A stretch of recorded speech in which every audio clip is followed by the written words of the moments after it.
Cricket world cup के semifinal तक रसाई के लिए आज पाकिस्तान को जनूबी अफ्रीका को पछाड़ना होगा। मेगा इवेंट का अहम मैच अपने नाम करने के लिए टीम पाकिस्तान पुरअज़्म। चेन्नई में प्रैक्टिस के दौरान शाहीनों की जनूबी अफ्रीकी batters De Kock, Hendricks, van der Dussen को जकड़ने की प्लानिंग, रबादा, जेंसन, महाराज और तबरेज के खिलाफ रन बनाने की मंसूबाबंदी। अब्दुल्ला, बाबर रिजवान और सऊद अहम मैच में यादगार इनिंग्स खेलने के लिए पुरअज़्म। हारिस, शादाब और नवाज भी अब तक जो ना कर सके वो करने को तैयार। कप्तान बाबर आजम कहते हैं कि हम बहुत बार ऐसा कर चुके हैं कि नीचे से ऊपर उठे हैं और जब उठते हैं तो सीधा टॉप पर जाते हैं। तमाम खिलाड़ी एक दूसरे के साथ रहेंगे तो आसानी होगी। हमें एक दूसरे के साथ कंधे से कंधा मिलाकर चलना है। टीम ने पहले भी करके दिखाया है, हम कम बैक कर सकते हैं।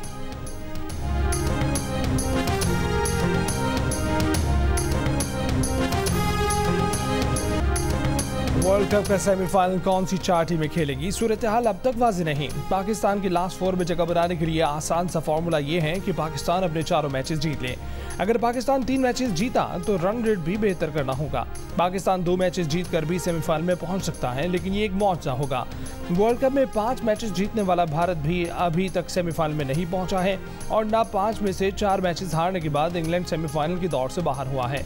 अगर मगर की सूरत हाल बरकरार है, मेगा इवेंट में अगर भारत, न्यूजीलैंड और जनूबी अफ्रीका ने सेमीफाइनल के लिए क्वालिफाई किया तो चौथी टीम के लिए पाकिस्तान, ऑस्ट्रेलिया, श्रीलंका और इंग्लैंड में रस्साकशी होगी।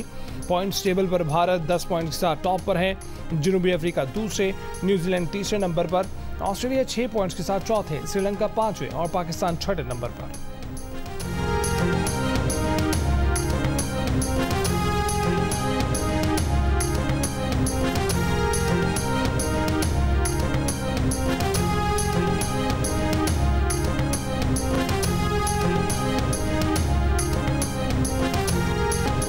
गजा पर इसराइली बमबारी से मजीद 400 फलस्तीनी शहीद। 20 रोज से जारी इसराइली हमलों में शहीद फलस्तीनियों की तादाद 7000 से जायद हो गई। शुहदा में 3000 से जायद बच्चे और 1700 से जायद खवातीन शामिल। मारे गए सहाफ़ियों की तादाद 27 हो गई। तबाह मकानात के मलबे में 2000 अफराद दबे होने का खदशा।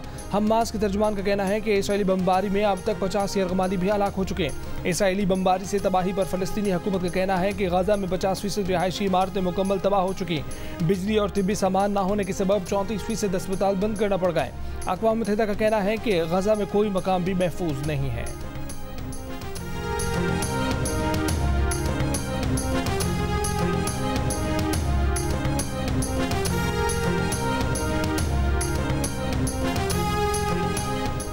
सात अक्टूबर से जारी जंग में इसराइल लिबनान सरहद पर इसराइल के 17 फौजी हलाक। मज़ाहमती तंजीमों के हमलों में इसराइल के हलाक फौजियों की मजमूई तादाद 309 हो गई। 224 अफराद हाल यरगमाल। हमास के इसराइल के शहर तेल अवीव समेत मुख्तलिफ मकामात पर रॉकेटों से हमले। 1.25 लाख से ज़ायद इसराइली आबादकार शुमाल से जनूब मुंतकिल। अमरीका और इसराइल की जानिब से धमकियों पर हिजबुल्लाह ने वाज़ेह किया है कि दुनिया के तमाम लड़ाका बहरी बेड़े भी आ जाएं तो हिजबुल्लाह को हमास की हिमायत से दस्तबरदार नहीं करा सकते।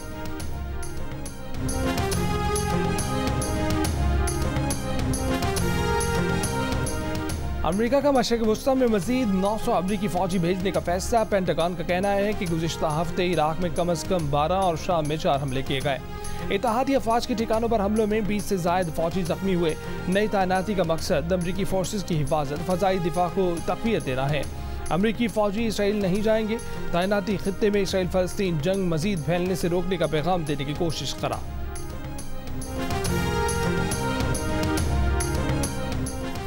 इस्लामाबाद हाई कोर्ट ने चेयरमैन BTI की साइफर केस का ट्रायल रोकने की दरखास्त मुस्तरद कर दी। साइफर केस में फर्द जुर्म आयद करने के खिलाफ दरखास्त निमटाते हुए कहा कि चेयरमैन BTI को शफाफ ट्रायल का हक दिया जाए।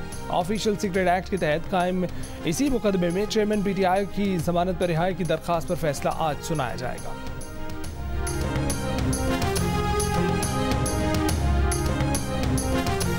जस्टिस मज़ाहिर नकवी समेत मुख्तलिफ जजों और साबिक chairman NAB justice retired Javed Iqbal के खिलाफ शिकायत। चीफ जस्टिस पाकिस्तान ने सुप्रीम जुडिशल काउंसिल का इजलास आज तलब कर लिया।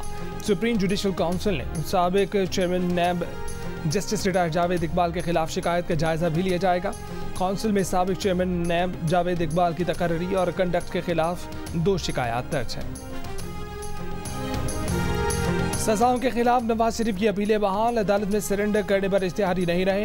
नैब को जमानत पर भी एतराज़ नहीं। इस्लामाबाद हाई कोर्ट ने अल अजीज़िया और एवनफील्ड रेफरेंसेस में सजा के खिलाफ नवाज शरीफ की अपीलें बहाल कर दी।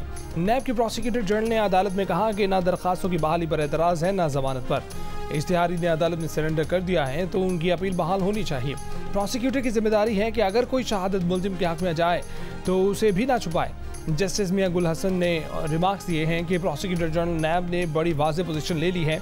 चीफ जस्टिस आमिर फारूक ने पूछा कि अपील बहाल हुई तो जमानत का स्टेटस क्या होगा। प्रोसिक्यूटर जनरल नैब ने कहा कि आप अपील कुनिंदा से दोबारा जमानती वचल के ले लें। समाअत के बाद साबिक वजीर कानून आजम नज़ीर तारड़ ने दावा किया कि नवाज शरीफ की जमानत भी हो गई है। पेशी के मौके पर शहबाज शरीफ और पार्टी के दीगर सीनियर रहनुमा भी मौजूद थे।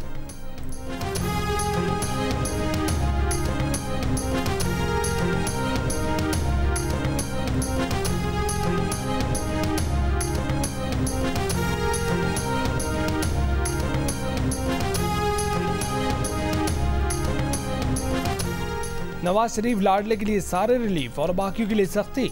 स्पेशल इंसाफ क्या सिर्फ शरीफों के लिए है? पीटीआई के सदर परवेज इलाही का शिकवा। लाहौर कचहरी में पेशी पर गुफ्तगू में कहा कि शरीफों ने हमेशा जजेस के खिलाफ सख्त बातें की हैं। नवाज शरीफ जजेस के खिलाफ बोलते हैं, क्या जज वो बातें भूल गए हैं? वो 5 माह से जमानत पर हैं, फिर भी उन्हें तंग किया जा रहा है। इंसाफ तो वो है जिसको अवाम तस्लीम करे और इंसाफ होता नजर भी आए। पंजाब असम्बली में भर्तियों के मुकदमे में अदालत ने परवेज इलाही का 2 दिन का जिस्मानी रिमांड मंजूर कर लिया।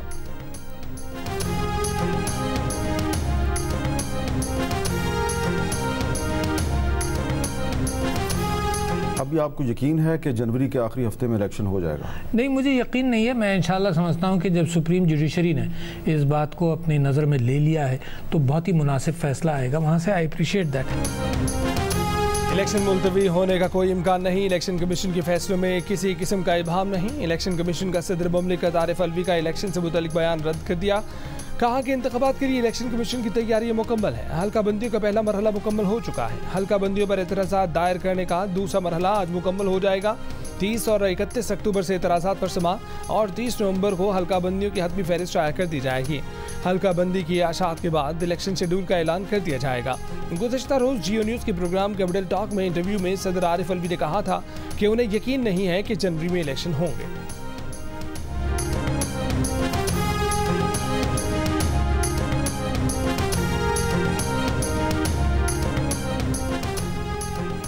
पूरी उम्मीद है कि इंतखाबात वक्त पर होंगे। नून लीग के सदर शहबाज शरीफ ने मीडिया के सवाल पर जवाब देते हुए कहा कि नवाज शरीफ नैब का सियासी इस्तेमाल बंद करने की तजवीज़ से मुतफिक हैं। ख्वाजा आसिफ ने कहा कि नैब ने पिछले 22-25 बरसों में अंधी बचा रखी है। इलेक्शन के बाद आने वाली हुकूमत को संजीदगी से गौर करना होगा कि नैब का क्या किया जाए। तहरीक इंसाफ के रहनुमा असद कैसर और अली मोहम्मद खान की मौलाना फजलुर रहमान से मुलाकात। ज़राए के मुताबिक मुलाकात में मुल्क की सियासी सूरत हाल समेत अहम उमूर पर तबादला ख्याल। तहरीक इंसाफ के वफ़द ने मौलाना फजलुर रहमान की अमामत में नमाज भी अदा की। मुलाकात के बाद असद कैसर ने कहा कि चेयरमैन पीटीआई समेत सबकी मर्जी इस मुलाकात में शामिल थी। हम फातह खानी के लिए आए थे, आज कोई सियासी बात नहीं हुई।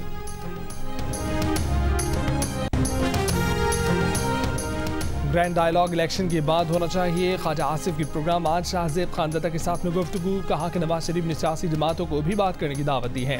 नवाज शरीफ की तकरीर के तनाजुर में हम सबको राइट साइड पर होना चाहिए। अगर सब मुल्क के राइट साइड पर हों तो सारी चीज़ें तय हो सकती हैं। इलेक्शन के बाद गुमगू की कैफियत ख़त्म होगी। इलेक्शन मसाइल का हल है।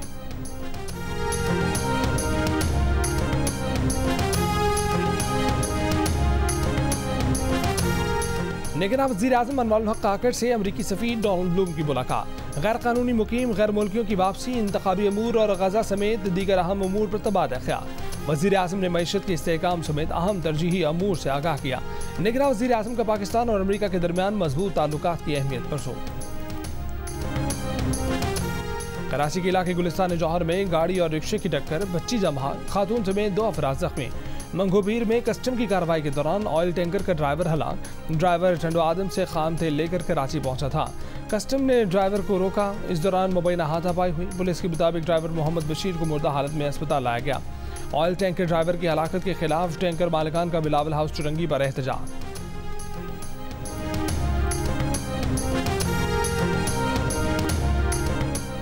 लाहौर के इलाके शाहजरा में पुलिस और डाकुओं में मुबैना मुकाबला, मतलूब डाकू हलाक, 2 डाकू फरार। बदामी बाग में भी मुबैना पुलिस मुकाबले में डाकू मारा गया, साथ ही फरार हो गया। पुलिस के मुताबिक डाकू ने शहरी से मोटरसाइकिल छीनी थी। रोकने पर डाकू ने पुलिस पर फायरिंग कर दी। फायरिंग के तबादले में एक डाकू अपनी साथी की गोली लगने से हलाक हो गया। हलाक डाकू कत्ल, डकैती समेत दर्जनों वारदातों में मतलूब था।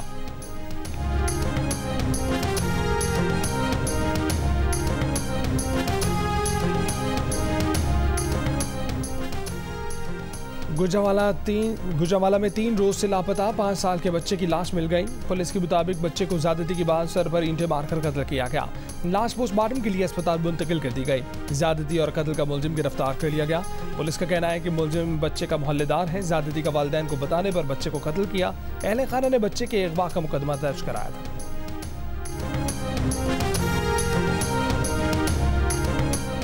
निगरान वज़ीर दाखिला सरफराज बुगटी ने कहा है कि 1 नवंबर से गैर कानूनी तारकीन के खिलाफ क्रैकडाउन होगा। पाकिस्तान से जाने वाला फी अफगान खानदान वापसी पर सिर्फ 50,000 रुपये तक अफगान करेंसी ले जा सकेगा। सिंध के निगरान वज़ीर दाखिला हारिस नवाज ने कहा है कि आखिरी बार खबरदार कर रहे हैं कि गैर कानूनी तारकीन वतन वापस चले जाएं। 1 नवंबर से क्रैकडाउन शुरू होगा।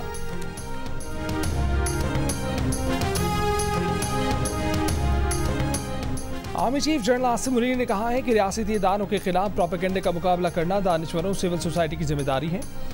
आवाम खसूसन नौजवान नस्ल रियासती इदारों के खिलाफ प्रोपेगेंडे का मुकाबला यकीनी बनाए। फौज अवाम की बेहतरी के लिए रियासत के दीगर इदारों से मिलकर मुख्तलिफ शोबों में मसरूफ़ अमल है। मुसल्लह फौज दहशतगर्दी की लानत का बहादुरी से मुकाबला कर रही हैं। सिक्योरिटी इंटेलिजेंस इदारे दुश्मन कुव्वतों की मुसलसल कोशिशों के बावजूद बहादुरी से मुकाबला कर रहे हैं। पाकिस्तानी अवाम की मुसलसल ताउन से इंशाअल्लाह कामयाबी हमारा मुकद्दर होगी। नेशनल सिक्योरिटी वर्कशॉप के शुल्का का GHQ का दौरे के मौके पर army chief general Asim Munir से मुलाकात। शुल्का को स्मगलिंग, बिजली चोरी, मंशियात के फैलाव, बॉर्डर कंट्रोल के इक़दाम से आगाह किया गया। पाकिस्तान से गैर कानूनी मुकीम गैर मुल्कियों की वतन वापसी से मुतालिक भी बताया गया। आर्मी चीफ ने SIFC के नतीजे में मईशत पर पड़ने वाले मुस्बत असरात को भी उजागर किया। वर्कशॉप में पार्लियामेंटेरियन, सिविल और मुसल्लह फौज के सीनियर अफसरान और सिविल सोसाइटी के नुमाइंदों समेत 98 शुरा शामिल हुए।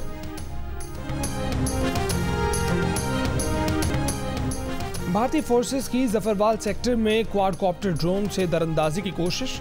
पाकिस्तानी फोर्सेस ने बरवक्त कार्रवाई करते हुए भारतीय कोशिश नाकाम बना दी। भारतीय फोर्सेस ने नाकामी छुपाने के लिए पाकिस्तानी पोस्टों पर बिला इस्तेमाल फायरिंग कर दी। पाक फौज ने भारतीय जारहियत का भरपूर जवाब दिया।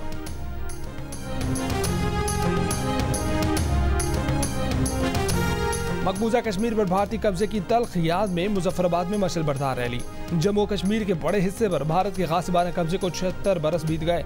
निगरान वज़ीर आज़म अनवर हक काकड़ का यौम सियाह कश्मीर के मौके पर पैगाम। कहा कि 27 अक्टूबर 1947 को भारत ने अपनी फौजों को मकबूजा कश्मीर में उतारा। भारत ने 5 अगस्त 2019 से एक मजमूम मुहिम का आगाज कर रखा है। ये गैर कानूनी इक़दाम सलामती कौंसिल की करारदादों और जनीवा कन्वेंशन की खिलाफ वर्जी है।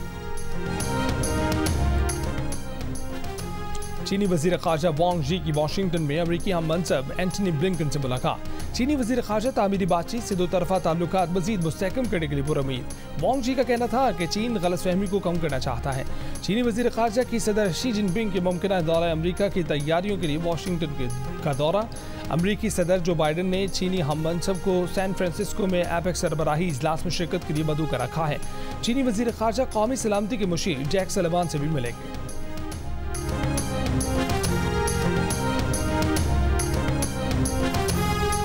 न्यूयॉर्क में जारी अक़वाम मुत्तहिदा जनरल असम्बली का हंगामी इजलास अब तक गजा में इसराइली जारहियत रुकवाने के लिए कोई ठोस इक़दाम करने में नाकाम। इजलास से खिताब में ईरानी वज़ीर ख़ारजा ने कहा कि गजा में नस्लकुशी जारी रही तो अमरीका भी इस आग की लपेट में आ जाएगा। हमास इसराइली कैदियों को रिहा करके ईरान के हवाले करने पर तैयार है।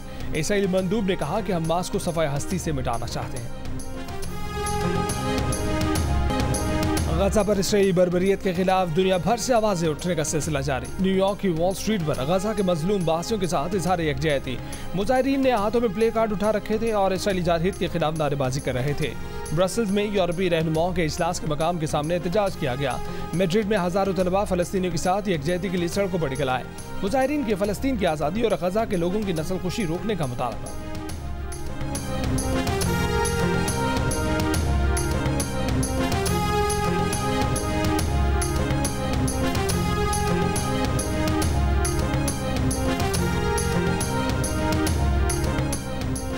अमरीकी पुलिस ने रियासत मेन में 22 अफराद को कत्ल करने वाले मुलजिम का घेराव कर लिया। रॉबर्ट कैट को हथियार फेंक कर घर से बाहर आने का हुक्म दे दिया।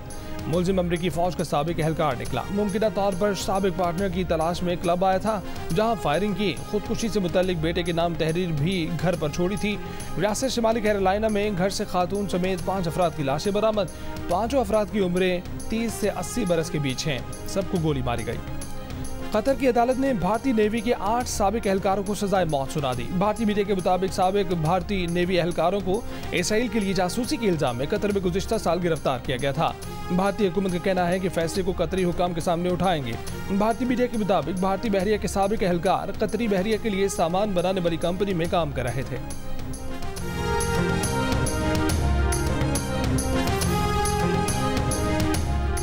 माशी और तवानाई का बहरान। मुल्क की फजा में नाइट्रोजन डाइऑक्साइड कम तरीन सतह पर आ गया। नाइट्रोजन डाइऑक्साइड का अखराज पेट्रोलियम, कोयला और गैस जैसे फॉसिल फ्यूल के जलने से होता है। कराची में पेट्रोल और डीजल की फरोख्त जनवरी से अगस्त के दौरान साल ब साल 24% कमी हुई। साथ ही नाइट्रोजन डाइऑक्साइड के अखराज में 20% कमी हुई। लाहौर में 20%, इस्लामाबाद में 14%, पेशावर में 5% कमी रिकॉर्ड की गई। गुज़िश्ता सालों के मुकाबले में पाकिस्तान में फ़ज़ाई आलूदगी की सतह कम रहने की उम्मीद है। मौसम सरमा की स्मॉग भी निस्बतन कम शिद्दत की होगी। कोरोना वबा के दौरान लॉकडाउन के दौरान भी नाइट्रोजन डाइऑक्साइड की सतह में कमी देखी गई थी।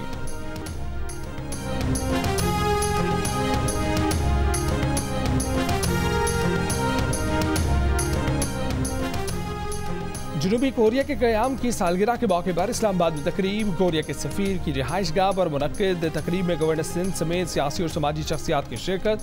गवर्नर सिंध ने कोरिया के सफ़ीर पाक की जुन के साथ केक भी काटा। दुबई, अबू धाबी और शारजाह समेत मुत्तहिदा अरब अमारात की मुख्तलिफ रियासतों में मुसलधार बारिशें। बारिशों के साथ कई मकामात पर जालाबारी का सिलसिला भी जारी। कई मकामात पर हद निगाह कम रह गई। अमाराती महकमा मौसमियात की आज भी मजीद बारिश की पेशगोई।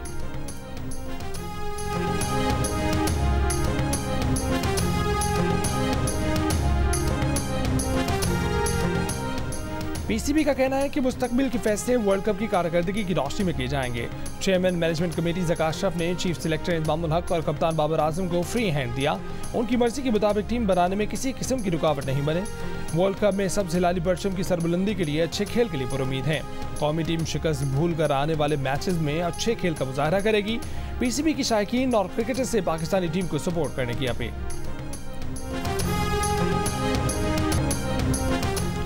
दौरे बांग्लादेश पर मौजूद पाकिस्तान विमेन क्रिकेट टीम दूसरे T20 में आज मेजबान टीम के मद्दे मुकाबला आएगी। 3 मैचेस की सीरीज में बांग्लादेश को पाकिस्तान पर 1-0 की बढ़त।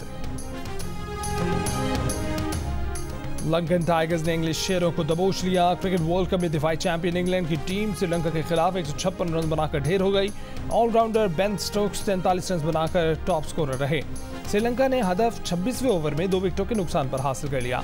मेगा इवेंट में चौथी शिकस्त के बाद इंग्लिश टीम का फाइनल 4 में पहुंचने का सफर मजीद मुश्किल।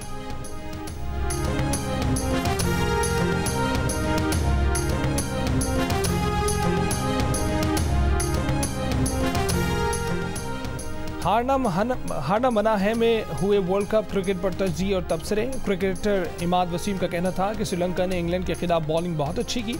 साबिक क्रिकेटर अब्दुल रज़ाक का कहना था कि श्रीलंका ने पिच के मुताबिक बॉलिंग की, इसलिए इंग्लैंड का कोई खिलाड़ी नहीं चल सका। साबिक क्रिकेटर मोहम्मद आमिर का कहना था कि पाकिस्तान 4 मैच जीते तो चांस है। साबिक क्रिकेटर अब्दुल रज़ाक का कहना था कि कभी दिल का रिश्ता ने पूरी कर दी।